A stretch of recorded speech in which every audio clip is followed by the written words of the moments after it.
మన అపార్ట్మెంట్స్లో మన కమ్యూనిటీలో కొంతమంది ఉంటారండి. వాళ్ళు ఏంటంటే వేటి కోఆపరేట్ చేయరనమాట. రెటమతం.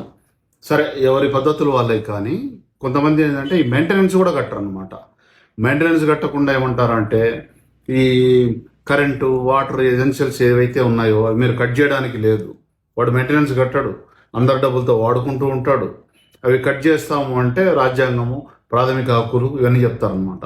ఇట్లే రీసెంట్గా ఒక కేసు తెలంగాణ అపార్ట్మెంట్స్ చట్టం మీద, అందులో సెక్షన్ 21 ఏదైతే ఎసెన్షియల్స్ కట్ చేయొచ్చు, నిలిపివేయచ్చు, ఆపేయచ్చు, తగ్గించవచ్చు అనే సెక్షన్ ఒకటి ఉందో దాన్ని అది చట్టబద్ధం కాదు అని చెప్పేసి ప్రాథమిక హక్కులకు భంగం అని చెప్పి వెళ్ళారండి. రిట్ పిటిషన్ 4990 ఆఫ్ 2024 మొన్న రీసెంట్గా ద్విసభ్య ధర్మాసనం అండి, చీఫ్ జస్టిస్ గారు కూడా ఉన్నారు అందులో, క్లియర్ కట్గా తీర్పు ఇచ్చారండి.